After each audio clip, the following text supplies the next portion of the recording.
This episode of the 8 Below Show, guys, is going to be primarily talking about none other than Xbox and some of the big moves that have been happening here for Xbox and just Microsoft as a company. So in this next segment of the show, I want to talk about Halo and Halo multiplayer in particular going free to play and what this actually means really for the long-term vision of Microsoft and Xbox. So let's talk about it. So guys, I think it's very important. It's really going to, to put emphasis on this, how important it is now that Microsoft is going to make Halo Infinite's multiplayer free is an absolutely huge move that I believe is actually going to be very good for Xbox as a whole, because at the end of the day, guys, here's what it is.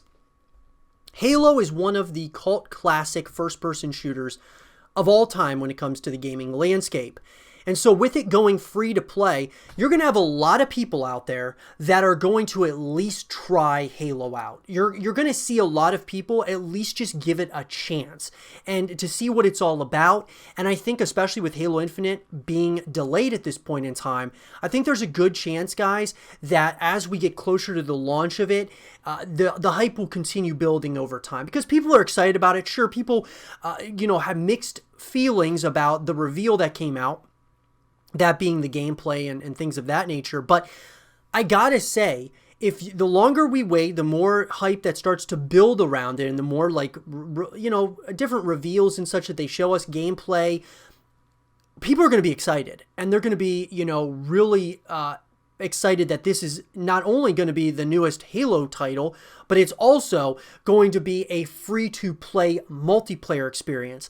Now, my one thing about this that I think it's going to be interesting to see how this works, because like Call of Duty and other titles out there, Call of Duty is you buy the actual game to play multiplayer, but then you also have the Battle Royale, which they made free to play later on, that being Warzone. And so this is different though. At launch, you're going to have, this game is going to be free from a multiplayer perspective, but the game itself, or the remainder of the game, you're still going to have to pay for, which is the campaign and probably co-op modes and things of that nature. So it's going to be the first time at launch we're going to see a big AAA title like this have, a separation from free and what you have to pay for. Now, if you have Xbox Game Pass, obviously you'll just be able to download Halo Infinite and be able to play the whole thing.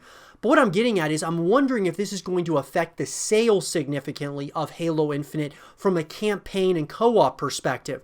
There's going to be a lot of people out there that are going to buy the full thing, guys. They're going to buy the campaign as well as any co-op experiences and have the multiplayer included with it. But there's going to be others that just download the multiplayer. I mean, why a lot of people who just play multiplayer, they're not going to have any interest in even playing the campaign and such, because a lot of people are just multiplayer types of gamers out there. So what I'm saying is that going to hurt the sales of Halo Infinite? And if so, what is that going to do for the industry as a whole? Because a lot of people in the industry are going to be looking at Halo Infinite as kind of an example of what to do or what not to do moving forward with AAA titles.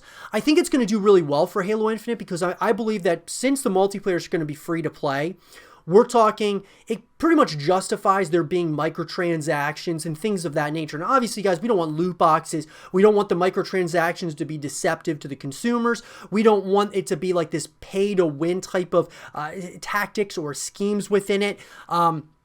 We want there to be earnable items more so than payable items.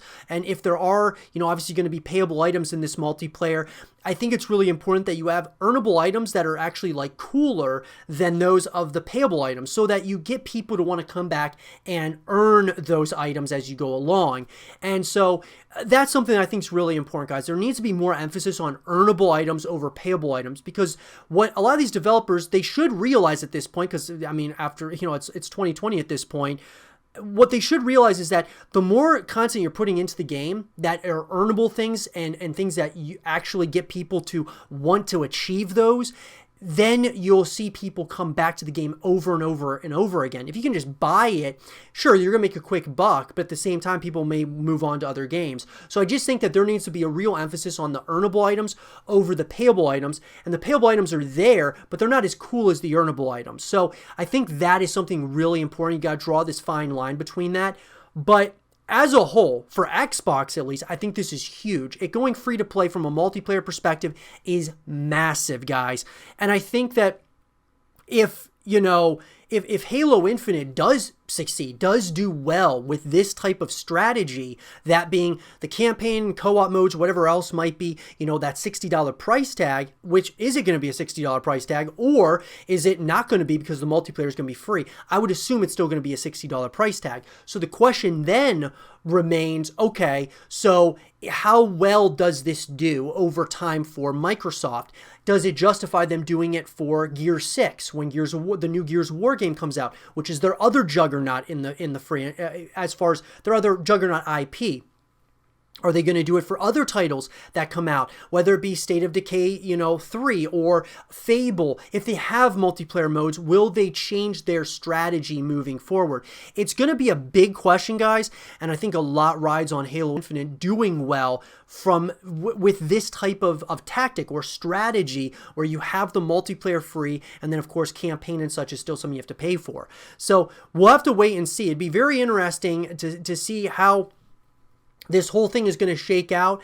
I think it's going to actually do really well for Microsoft, and it's showing that Microsoft is willing to take a chance on one of their biggest IPs that they own. So that's a big deal, guys, and I'm very excited about it. Let me know in the comment section down below. Do you think this is going to be a hit or miss for Microsoft? I mean, fingers crossed, guys. I mean, they need to have their exclusives really get knocked out of the park. And now, obviously, our next segment in the show is going to be talking about the next company that they bought. And that is something that's going to be really important for them as far as owning the most exclusives and being able to create like very top-notch quality content. It'll be a very interesting ordeal. But let me know, with Halo Infinite, what do you guys think? Is this going to be a hit or miss? Do you think this is going to do really well for Microsoft, or could it really meet the demise of this type of strategy? Let me know in the comment section down below. And for more Halo Infinite content and videos, stay here with Zero TV.